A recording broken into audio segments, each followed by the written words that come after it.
dahilan at tayo ay nagkakatipon ngayon. Sapagkat narinig ang taim ng mga habang, ang iyak ng mga batang kalat sa lansang, ang panagoy ng mga taong sa lansa,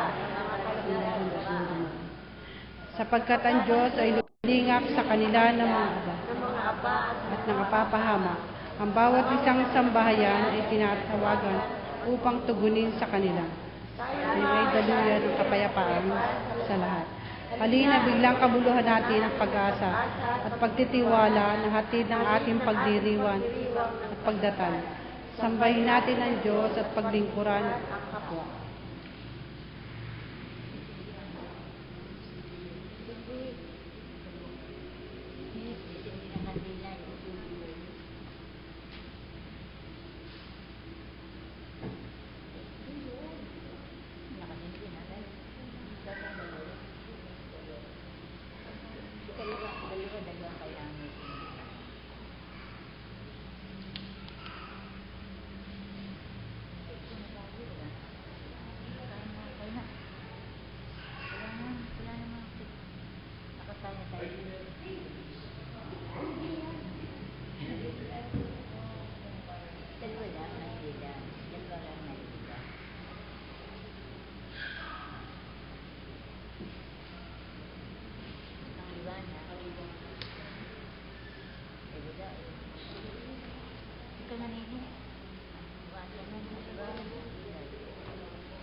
Gawin mo po, Panginoon, ang aming pagsamba ngayon ay magkaroon ng kahulugan sa aming buhay at sambahayan, na magampanan namin ang aming tungkulin sa isa't isa, makapagpakita kami at malasakit sa aming kapwa at makapaglingkod kami sa iyong iglesia, upang ang diwa ng iyong pagparito ay magkaroon ng kaganapan ng aming pangingilin at pagdatal. Sa pangalan ni Kristo Jesus. Amen.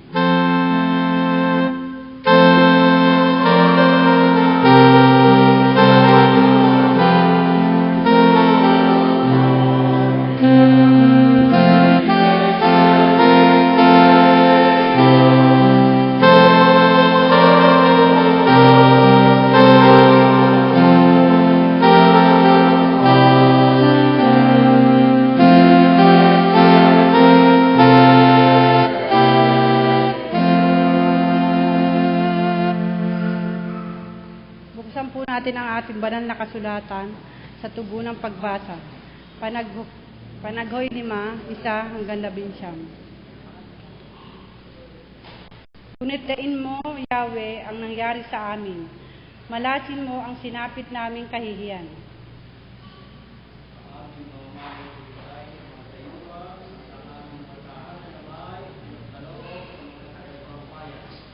Ang aming mga amay pinatay ng mga kaaway. Kaya balo ang aming mga ina.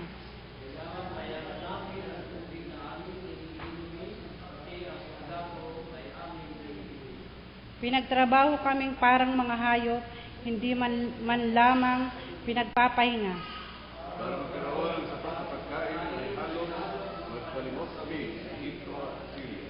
Nagkasala ang aming mga magulang, at ngayong wala na sila, ay kami ang nagdurusa.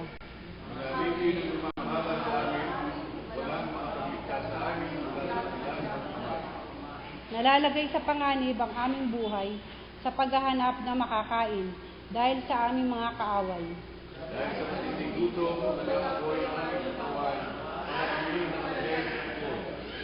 Ang aming mga may bahay ay ginahasa sa Sion.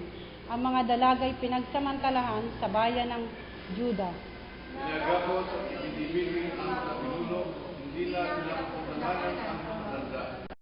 Ang mga kabataang lalaki pinagigiling na parang alipin, nakukuba sa bigat ng pasan nilang kahoy ang mga batang lalaki. Ayaw na magulong ang matatanda ng bayan, ayaw na tumugtog ng mga kabataan. Na para makagalakan sa aming puso, ang aming pagsasaya ay naging pagdadalamhati. Walang lalambing sa aming ipinagmamalaki, tayo'y nagkasala, tayo'y nagulong. Nandupaypay kami at nagdilim ang aming paningin. Malakas ang gubat na lamang ang nanirahan doon. Ngunit ikaw, O Yahweh, ang hari magpakailanman. Nananatili sa lahat ng sanlahi ang iyong luklukan.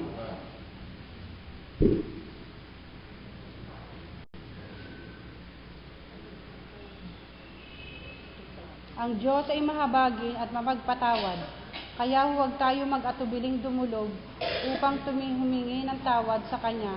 Manalangin tayo.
Atin pong pakinggan ang katiyakan ng pag-ibig ng Diyos. Kawikaan, Kabanatang 16, Talatang 6. Ang kasalanan ay ipinatatawad kung tapat ka sa Diyos. Malalayo ka sa kasamaan kung sa Kanya'y matatakot. Tayo po ay tumayo at magbatian tayo ng kapayapaan. The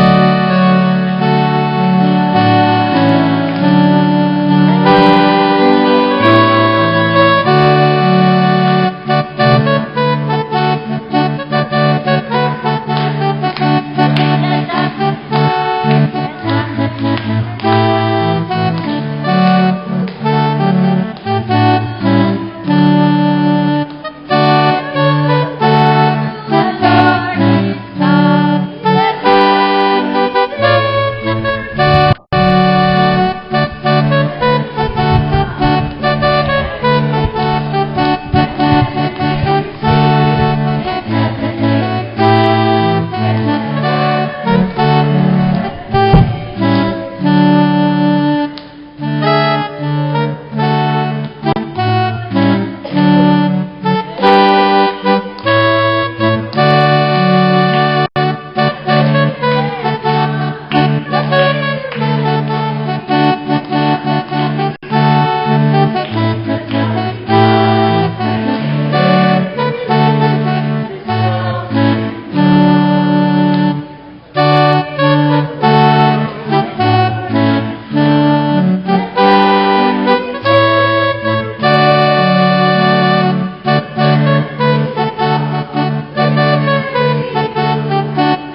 Ay pwedadako sa ating mga balita.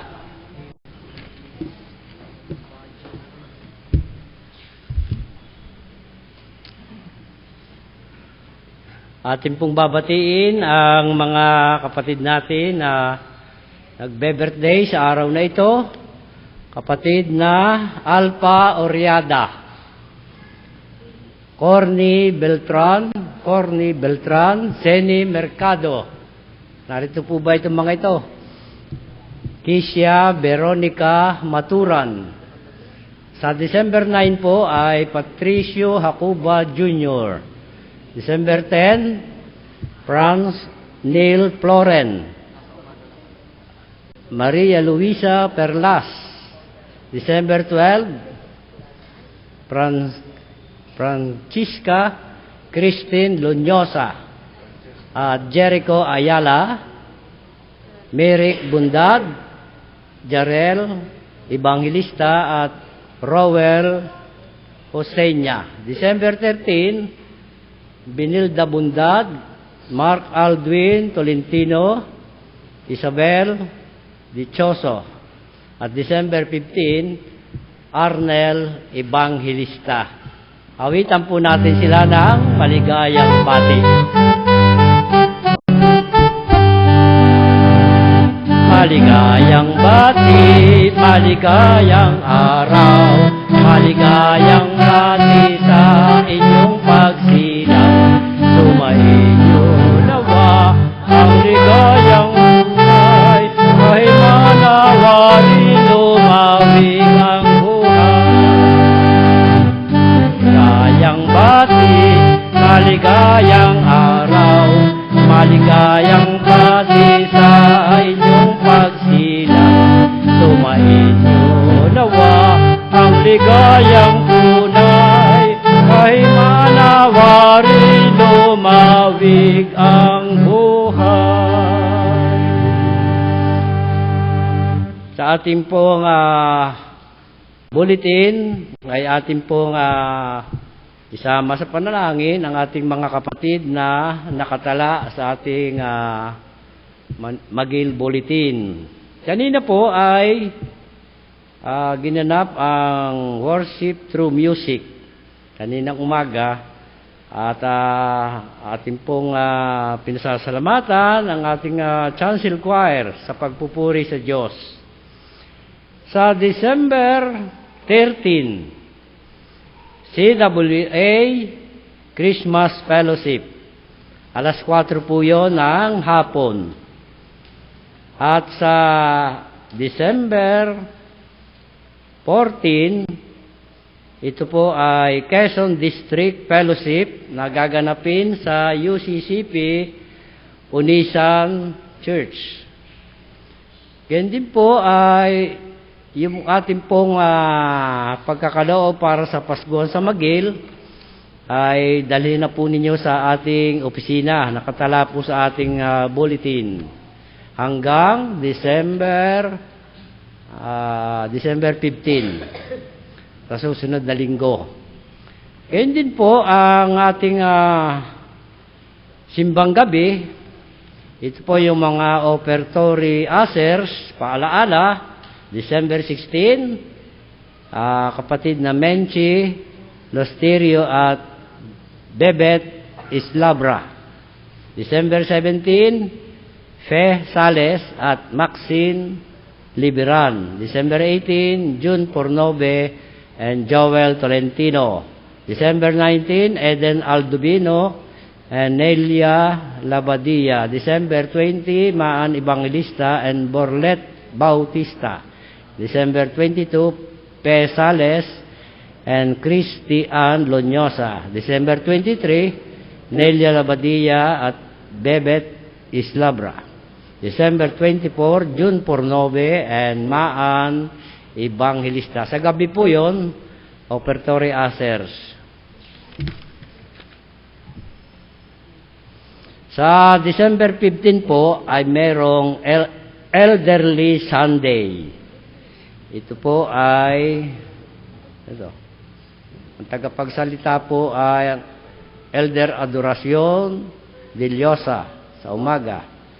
at ang ating kapatid na Carmencita Losterio sa hapon. Ang mga awit ay ICYFers. Ganyan makatala dito ang Human Rights Sunday. Ngayon po yun na pinagdiriwang ng buong mundo ang Human Rights Sunday. Patuloy po ang paanyaya ng ating McGill Memorial School. Yung po kung tayo po may mga aklat na storybooks, ay ating pong paaralan ng McGill ay nangangailangan ng mga storybooks. Sa mga nagnanais na mag-donate, maaari po makipag-ugnayan sa ating principal, Elder Emily Pandes. Narito po ang gawain natin sa Simbang Gabi. December 16, pangungunahan po ng Mega. 17, School Board. 18, UCN. 19, CWA. 20, CYF. 21, Children's Christmas Fellowship. 22, SIAC. 23, Lay Worker. 24, Reverend Rachel Hernandez. Ang aawit po ay CYF. December 23, ito po ang ating Congregational Christmas Fellowship. Ang mga assignment ng mga purok, pagdadala ng mga pagkain, Purok Priscilla, puto, kutsinta. Purok Rebecca, tinapay. Purok Raquel, sandwich. Purok Deborah, palitaw. Purok Miriam, juice. Purok Lydia, juice. Purok Ruth, sinukmani. At McGill Memorial Church, pansit. Sa 25 po, ang Kapaskuhan, Christmas Worship Service, alas 9 po ng umaga. Wala po, no vesper service. Ang liturgist po natin, ang ating chairperson ng Church Council, patid na Pasita Ranyeses. Ang choir po natin ay McGill Chancel Choir. Flower donors, ito po ang mga magdadala ng mga bulaklak.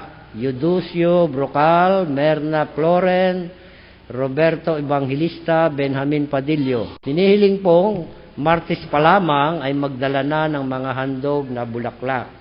Sa New Year, January 1, 2014, ang atin po namang liturgist ay ang Vice Chairperson ng ating council, ang kapatid na Raquel Alparo. Ang ating pong mga awit ay CYF. Yan po ang ating mga balita sa gabing ito.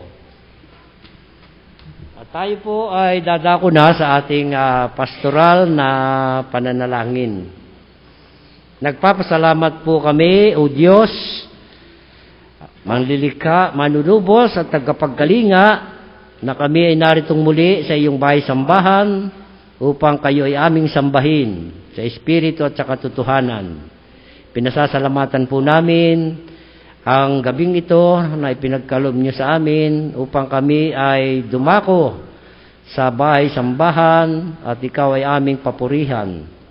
Salamat po, O Diyos, na sa buhay at kalakasang ipinagkakaloob niyo sa bawat isa sa amin.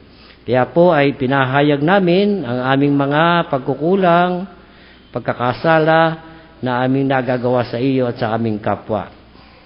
Hiningi po namin at pinasasalamatan ang lahat ng mga pagpapala na amin tinatanggap sa araw-araw. Kayo po ang gumabay sa amin upang kami ay makadako sa aming pagsamba sa gabing ito. Papasalamat din kami at ilalapit namin sa iyo, O Diyos, ang aming mga kapatid na may mga karamdaman, nasa ospital o nasa kanilang mga tahanan. Sila po ay aming idinudulog sa iyo, O Diyos. Nabibigyan po ninyo sila ng kapayapaan at kagalingan sa kanilang mga karamdaman. Amin din pong ipinagpapasalamat ang lahat ng mga gawain ng iyong iglesia. Lalo na po sa aming simbang gabi, kayo po ang papatnubay sa lahat ng organisasyon na nagpapahayag ng mensaheng nagbubuhat sa inyo. Dinadalangin din namin ang marami naming gawain sa aming lungsod, sa prison ministry, sa Lucena District Jail, Lucena City Jail, Dormitory, at sa BJNP sa Talipan, na kayo po ang pumapatnubay sa mga humahayo at nag-iingat na maging pagpapala po ang mensahe na aming dinadala, ang mabuting balita ng kaligtasan, na nagbibigay ito ng kaaliwan sa ating mga kapatid na naroon sa bahay ni Kuya. Salamat po ng marami, O Diyos, sapagkat kayo ang laging sumasama sa bawat isa na iyong mga lingkod at mga elders ng iglesia. Salamat po ng marami sapagkat kayo ang laging kasama namin. Dalangin din namin ang iglesyang ito, naway ang konsilyo ay maging matatag at mapanalanginin, at naway ang lahat ng mga gawain, programa ay maging kalugod-lugod sa iyo, O Diyos. Dinadalangin din po namin ang aming Magil Memorial School, ang mga bata na nag-aaral dito, mga magulang na sumusuporta sa kanilang mga anak at sa paaralan ay maging pagpapala na po sa aming lipunan. Idinadalangin din namin ang lahat ng narito, ang aming pamilya, na ikaw po lagi ang mag-iingat at magpapala sa kanilang mga hanap buhay. Dinadalangin din po namin sa iyo, Diyos, ang aming personal na mga kasalanan ay inihingi po namin sa iyo ng kapatawaran. Ang lahat pong ito ay aming idinadalangin sa tanging pangalan ng aming Panginoon at tagapagligtas na si Jesus. Amen. Salamat, O aking Jesus, sa ako'y pagtubos. Salamat sa pagdudulot ng kaligtas at layat gusto.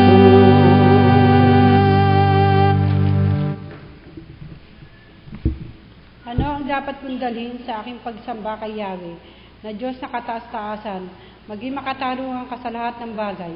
Patuloy mong ibigin ang iyong kapwa at buong mapagpakumbabang sumunod sa iyong Diyos.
patuloy niyong ibinibigay sa amin. Narito po ang aming handog bilang bahagi ng mga biyayang ito. Pagpalain po ninyo ang mga kamay na naghandog sa pangalan ni Jesus. Amen.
Tayo pong lahat ay tumayo para sa pagbasa ng kanyang salita.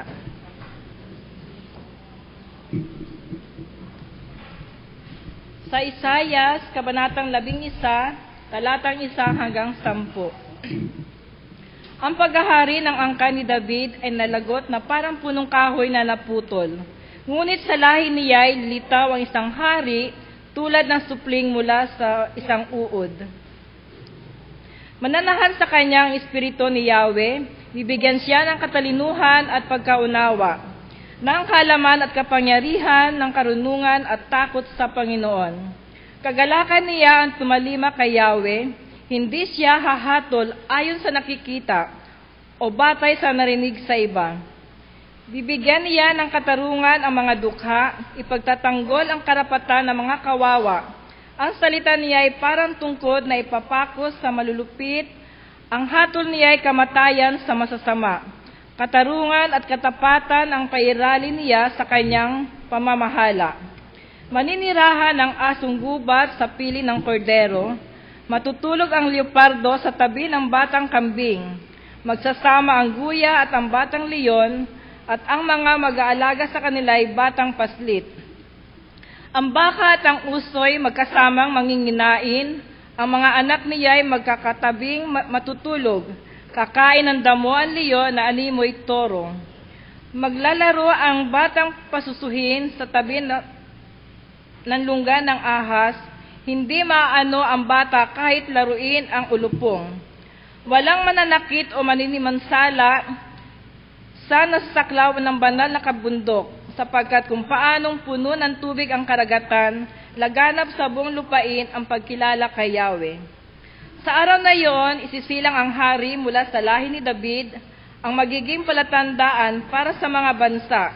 Ang mga bayay tutungo sa banal na lungsod upang parangalan siya. Pagpalain po ng Diyos ang pagkabasa ng kanyang banal na salita. Makakaupo na po tayo.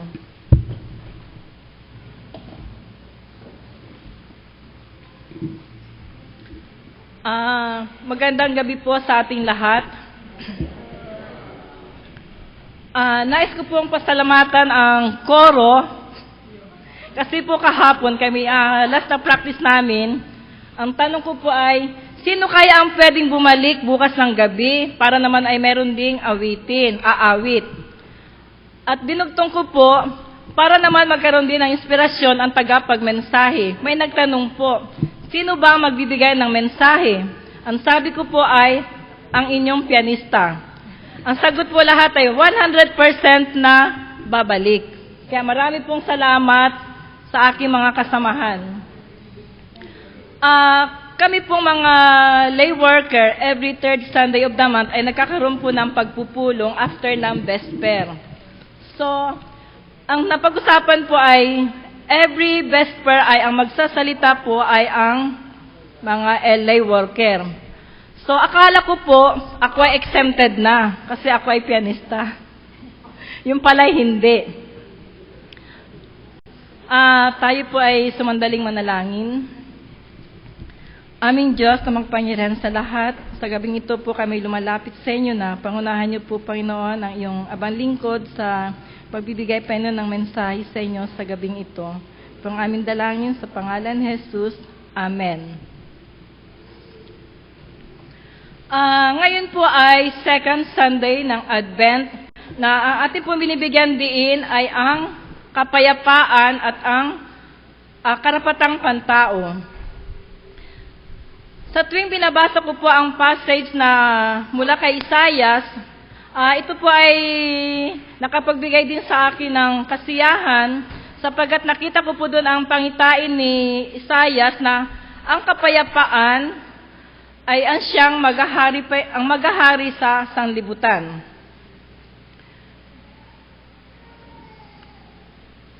Ito ay pangitain ng kapayapaan at katarungan para sa lahat ng tao. Ito din ay pangitain ng kapayapaan para sa lahat ng nilikha ng Diyos. At alam natin na darating ang Mesaya mula sa sinabi ni Isaias na ito ay magbibigay sa atin ng complete wholeness at well-being. Ang sabi po ay wala ng digmaan, wala ng pagkakasuklam sa bawat isa, at wala na rin pong matatakaw o kaya ang pagpapatay sa ating kapwa. Dahil alam natin na ang nilikha ng Panginoon, ito ay talaga nagbibigay sa atin ng tunay na kapayapaan. Tayo bilang anak ng Diyos, ating minana ang pangitain ni Isaias na ang kapayapaan ay nagbibigay sa atin ng inspirasyon.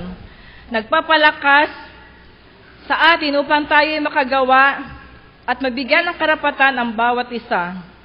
Kung atin pong babasahin, pakikinggan at pag-aaralan ang mga sulat ni Isaias, atin pong marirealize personally ang tunay na kapayapaan.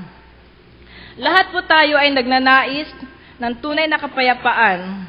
Nagnanais na mabuhay sa mundong ito na may kapayapaan at wala nang digmaan na mangyayari at pagkasuklam. Kaugnay po nito ay atin din pong ipinagdiriwang sa linggong ito ang karapatang pantao. Sapagkat ang pagkakilala sa katutubong karangalan at sa pantay at di maikakait na mga karapatan ng lahat ng nabibilang sa angkan ng tao ay siyang saligan ng kalayaan, katarungan at kapayapaan sa daigdig. Sapagkat ang pagwawalang bahala at galapastangan sa mga karapatan ng tao ay nagbunga ng mga gawang di makatao na humamak sa budhi ng sangkatauhan. At ang pagdatal ng isang daigdig na ang mga tao ay magtatamasa ng kalayaan sa pagsasalita ng kaligtasan at pangamba at pagdaralita ay pinahayag na pinakamataas na mitiin ng mga karaniwang tao. Sapagkat mahalaga kung ang tao ay di pipiliting manghawakan bilang huling manggagawa sa paghimagsik laban sa paniniil at pang-aapi na ang mga karapatan ng tao'y mangalagaan sa pamamagitan ng paghahari ng batas. Sapagkat mahalagang itaguyod ang pagpapaunlad ng mabuting pagsasamahan ng mga bansa, na ang mga mamayan ng mga bansa ay nagkakaisa at nagpatibay sa kanilang pananalig sa saligan ng karapatan ng tao, sa karangalan at kahalagahan ng pagkatao at sa pantay na karapatan ng mga lalaki at babae ay nagpasyang itaguyod ang kaunlarang panlipunan upang mabubuting pamantayan ng buhay sa lalong malaking kalayaan. Sapagkat lubhang malaga ang pagkakaunawan ng lahat ng mga karapatan at kalayang ito, lubhang mahalaga sa ganap na pagkakasutuparan ng pangakong ito. Bilang panghalatang pamantayang may susagawa ng para sa lahat ng tao at bansa, sa layuning ang bawat isa at bawat galamay ng lipunan na laging nasa isip ang pahayag na ito ay magsikap ng pamamagitan sa pagtuturo o edukasyon na may tatuguyod ang paggalang sa mga karapatan at kalayang ito sa pamamagitan ng mga hakbang na pagsulong ng ating bansa o sa pandaigdigan ay makamtan ang pangkahalatang mabisang pagkilala at pagtaliman ng mga ito. Nais ko pong bigyang pansin ang ilang mga karapatan ng ating pangtao dahil marami po sa ating mga kasama ay hindi po alam ang karapatan, lalo na po higit sa mga minorities, di po ba? Hindi nila alam kung ano taga ang karapatan nila bilang isang mamamayan ng ating bansa. Ang lahat ng tao ay sinilang na malaya at pantay-pantay sa karangalan at karapatan. Sila ay pinagkalooban ng katwiran at budhi at dapat mapaglagyan ng isa't isa sa diwa ng pagkakapatiran. Ang bawat isa ay karapat-dapat sa lahat ng karapatan at kalayaang makalahad sa pahayag na ito. Isang walang anumang uri ng pagtatangi, gaya ng lahi, kulay, kasarian, wika, relihiyon, kurkurong pampolitika o iba pa, pinagmulang bansa o lipunan, ari-arian, kapanganakan o iba pang katayuan. Bukod dito, walang pagtatanging gagawin batay sa katayuang pampolitika, jurisdiksyonal o pandaigdig na kalagayan ng bansa o teritoryong kinabibilangan ng isang tao. Maging ito ay nagsasarili, itinitiwala, di nakapagpamahala sa sarili o nasa ilalim ng anumang katakdaan ng soberanya. Ang bawat tao ay may karapatan sa buhay, kalayaan at kapanatagan ng sarili.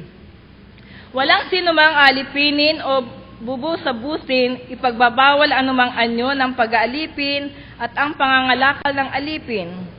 Walang sinumang paghihirapan o lalapatan ng malupit, di makatao na at makalait na pakikitungo sa parusa.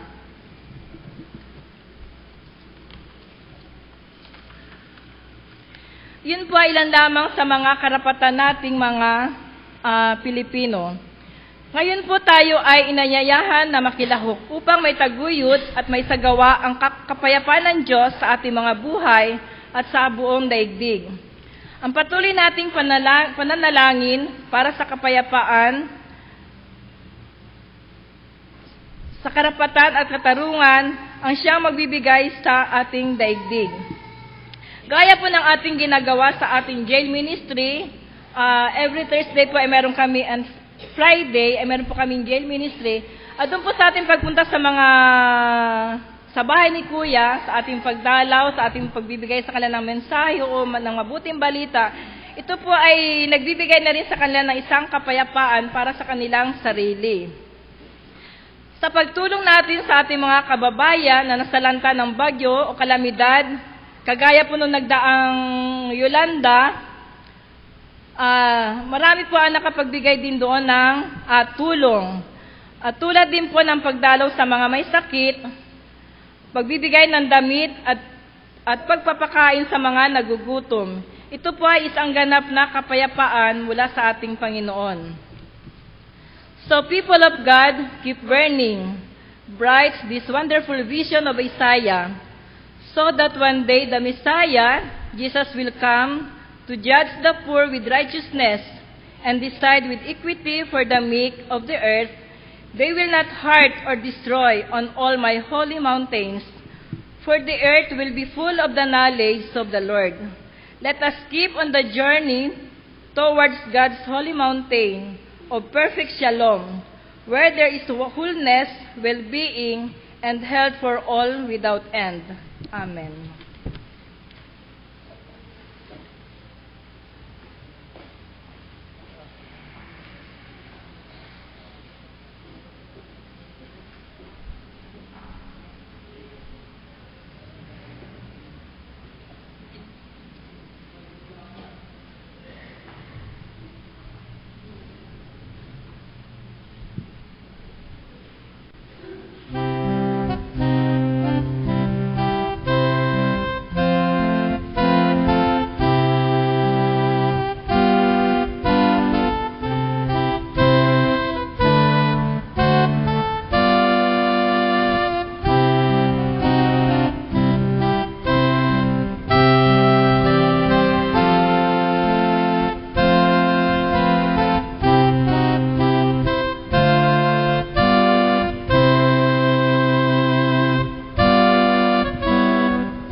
Tayo po'y manalangin. Napagmahal naming Ama, kami po ay nagpapasalamat sa iyong kaloob na bugtong na anak na siyang prinsipe ng kapayapaan. Walang iba kundi ang aming Panginoon na aming tagapagligtas. Salamat po, O Diyos, sa mensahe tungkol sa kapayapaan. Nang dahil sa iyo, ang buong sangkakristyanuhan ay nagdiriwang ng iyong pagsilang. Salamat po at kami naging mga bahagi ng Iglesia Universal na nagdiriwang ng iyong kapaskuhan. Ipinagpapasalamat din namin, O Diyos, ang bawat isa sa amin na narito at nananatili sa pananampalataya sa iyo, O Diyos, upang kami naman ay maging pagpapala sa lahat ng tao. Sa amin pong pansamantala at paghihiwa-hiwalay patungo sa aming mga tahanan, dalangin po namin ang iyong gabay at pag-iingat sa aming pag-uwi sa aming mga tahanan na taglay at baunin namin ang iyong mapagpalang bendisyon. Pagpalain nawa kayo ng Panginoon at ingatan kayo. Paliwanagin nawa ng Panginoon ang kanyang mukha sa inyo at mahabag sa inyo. Ilingap nawa ng Panginoon ang kanyang mukha sa inyo at bigyan kayo ng kapayapaan mula ngayon at magpakailanman. Amen.